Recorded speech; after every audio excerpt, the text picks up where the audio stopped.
जय श्री कृष्णा, जय श्री राम, जय श्री राधे राधे, जय श्री महाकाल। इस प्रवचन में आपको श्रवण कराएंगे भगवान के विराट स्वरूप की विभूतियों का वर्णन। श्रीमद् भागवत महापुराण के आधार पर श्रवण कीजिएगा। ब्रह्मा जी कहते हैं, उन्हीं विराट पुरुष के मुख से वाणी और उसके अधिष्ठात्र देवता अग्नि उत्पन्न हुए हैं। सातों छंद उनकी 7 धातुओं से निकले हैं। मनुष्यों, पितरों और देवताओं के भोजन करने योग्य अमृतमय अन्न, सब प्रकार के रस, रसेंद्रिय और उसके अधिष्ठात्र देवता वरुण विराट पुरुष की जिह्वा से उत्पन्न हुए हैं। उनके नासा छिद्रों से प्राण, अपान, व्यान, उदान और समान, ये पांचों प्राण और वायु तथा घ्राणेन्द्रियों से अश्विनी कुमार समस्त औषधियाँ एवं साधारण तथा विशेष गंध उत्पन्न हुए हैं। उनकी नेत्रेंद्रिय रूप और तेज की तथा नेत्र गोलक स्वर्ग और सूर्य की जन्मभूमि है।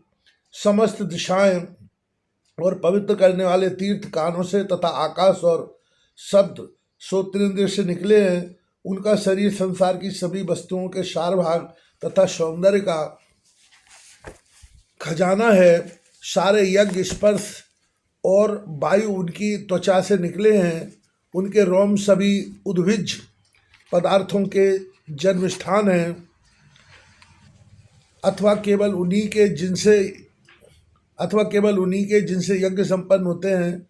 उनके केश, दाढ़ी, मूछ और नखों से मेघ, बिजली, शिला एवं लोहा आदि धातुएं तथा भुजाओं से प्रायः संसार की रक्षा करने वाले लोकपाल प्रकट हुए हैं।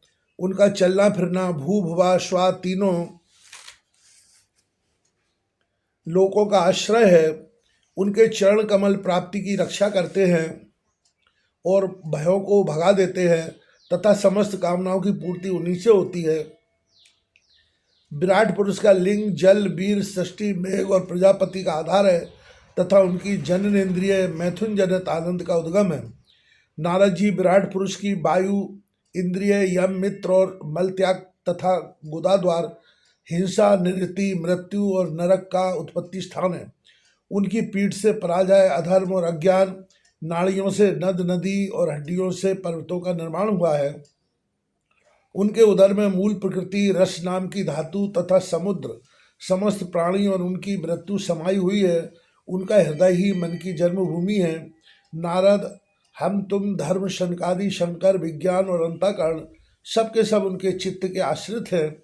कहाँ तक गिनाएं? मैं, तुम, तुम्हारे बड़े भाई शनकादि, शंकर, देवता, दैत्य, मनुष्य, नाग, पक्षी, मृग, रेंगने वाले जंतु, गंधर्व, अप्सराएं, यक्ष, राक्षस, भूत, प्रेत, सर्प, पशु, पितर, सिद्ध, विद्याधर, चारण, वृक्ष और भी नाना प्रकार के जीव जो आकाश, जल या स्थल में रहते हैं, ग्रह, नक्षत्र, केतु, पुच्छल, तारे, बिजली और बादल, ये सब के सब विराट पुरुष ही है।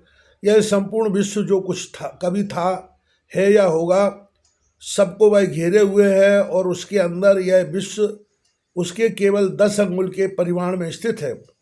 जैसे सूर्य अपने मंडल को प्रकाशित करते हुए ही बाहर भी प्रकाश फैलाते हैं, वैसे ही पुराण पुरुष परमात्मा भी संपूर्ण विराट विग्रह को प्रकाशित करते हुए ही उसके बाहर भीतर सर्वत्र एक रस प्रकाशित हो रहा है। मुनिवर, जो कुछ मनुष्य की क्रिया और संकल्प से बनता है उससे वह परे है और अमृत एवं अभय पद मोक्ष का स्वामी है।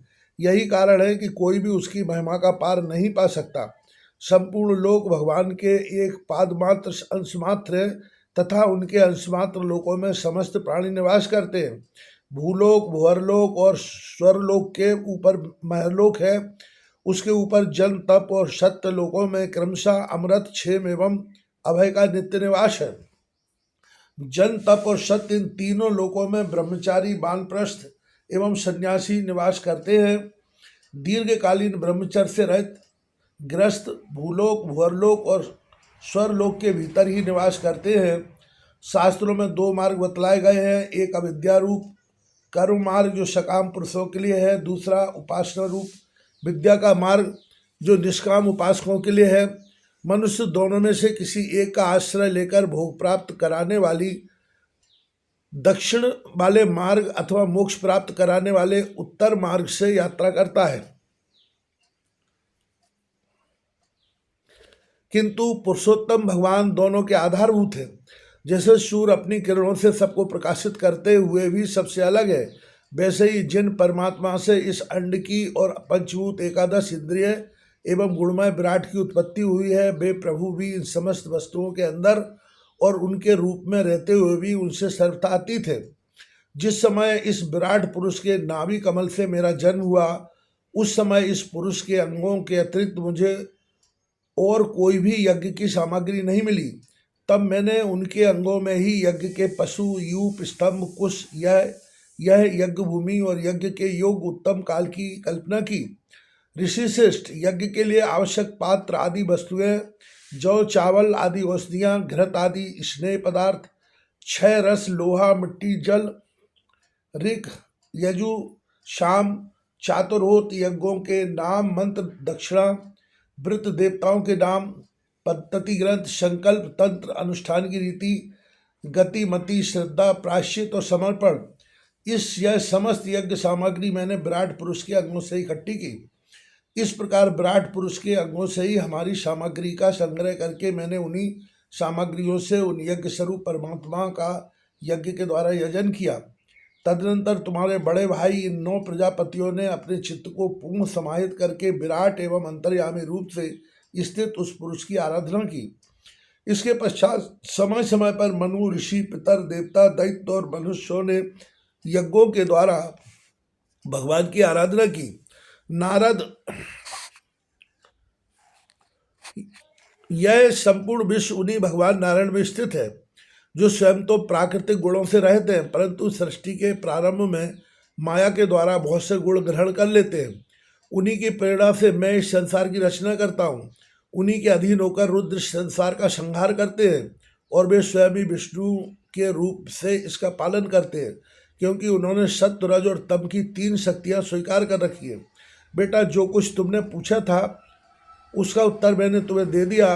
भाव या अभाव, कार्य या कारण के रूप में ऐसी कोई भी वस्तु नहीं है जो भगवान से भिन्न हो। प्यारे नारद, मैं प्रेमपूर्ण एवं उत्कंठित हृदय से भगवान के स्मरण में मग्न रहता हूँ। इसी से मेरी वाणी कभी असत्य होती नहीं दिखती, मेरा मन कभी असत्य संकल्प नहीं करता और मेरी इंद्रियां भी कभी मर्यादा का उल्लंघन करके कुमार्ग में नहीं जाती। मैं वेद मूर्ति हूँ, मेरा जीवन तपस्यामय है। बड़े बड़े प्रजापति मेरी वंदना करते हैं और मैं उनका स्वामी हूँ। पहले मैंने बड़ी निष्ठा से योग का सर्वांग अनुष्ठान किया था, परंतु मैं अपने मूल कारण परमात्मा के स्वरूप को नहीं जान सका, क्योंकि वे तो एकमात्र भक्ति से ही प्राप्त होते हैं। मैं तो परम मंगलमय एवं शरण आए हुए भक्तों को जन्म मृत्यु से छुड़ाने वाले परम कल्याण स्वरूप भगवान के चरणों को ही नमस्कार करता हूँ। उनकी माया की शक्ति अपार है। जैसे आकाश अपने अंत को नहीं जानता, वैसे ही वे भी अपनी महिमा का विस्तार नहीं जानते। ऐसी स्थिति में दूसरे तो उसका पार पा ही कैसे सकते हैं। मैं, मेरे पुत्र और तुम लोग शंकर भी उनके स्वरूप को नहीं जानते। दूसरे देवता तो जान ही कैसे सकते हैं।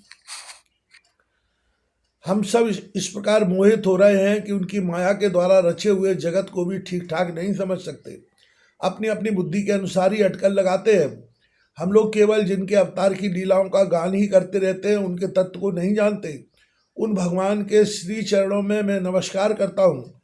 वे अजन्मा एवं पुरुषोत्तम हैं। प्रत्येक कल्प में वे स्वयं अपने आप में अपने आप की ही सृष्टि करते हैं, रक्षा करते हैं और संहार कर लेते हैं। वे माया के लेश से रहित केवल ज्ञान स्वरूप है। हाँ,